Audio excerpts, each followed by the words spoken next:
बेमौसम बारिश ने इस बार किसानों के लिए बड़ी मुसीबत खड़ी कर दी है।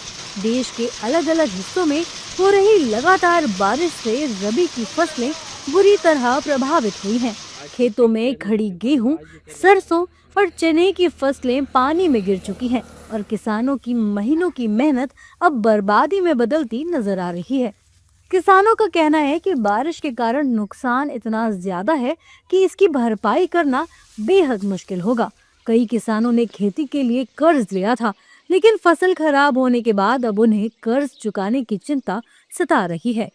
जो अलावा ये बरसात हुई, आंधी रूसा चला ना, उससे भी फसलों में, जौ में, गेहूं में, सरसों में, चने में और ये अन्य फसलें, सौंफ हुई, इनमें काफ़ी नुकसान हुआ है। इसकी वजह से आंधी और बरसात रात को ही इससे सारे गेहूं की फसलें लेट गई।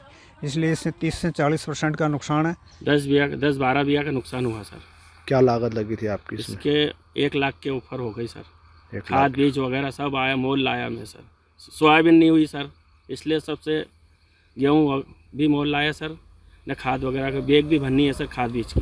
फसल करना के पहली रात आई रात में आई 2 बजे बरसात आई है।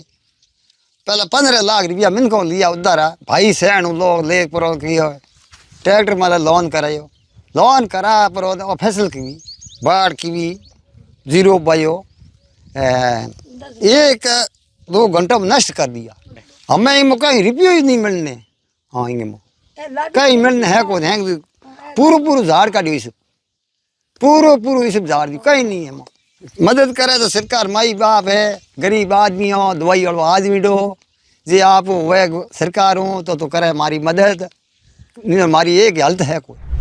वहीं केंद्र सरकार भी इस पूरे मामले को लेकर एक्शन में नजर आ रही है। केंद्रीय कृषि मंत्री शिवराज सिंह चौहान ने कहा कि सरकार लगातार स्थिति पर नजर बनाए हुए है। अधिकारियों को फसलों के नुकसान का सर्वे करने का आदेश दिया गया है ताकि किसानों को फसल बीमा का उचित पैसा दिया जा सके। फसल बीमा योजना देखने वाले सभी अधिकारियों को मैंने कहा है कि राज्यों के साथ तुरंत संवाद करें, संपर्क करें, ताकि ढंग से क्रॉप कटिंग एक्सपेरिमेंट हो सके, नुकसान का आकलन किया जा सके और अगर नुकसान किसान को हुआ है तो ठीक ढंग से आकलन करके साइंटिफिक तरीके से फिर उनके बीमे की क्लेम बन जाए, ताकि हम अपने किसान भाई और बहनों की मदद कर सकें। जाहिर है कि सरकार द्वारा फसलों के नुकसान का आकलन किया जा रहा है और रिपोर्ट तैयार की जा रही है। ऐसे में उम्मीद है कि प्रभावित किसानों को जल्दी राहत पैकेज दिया जा सकता है।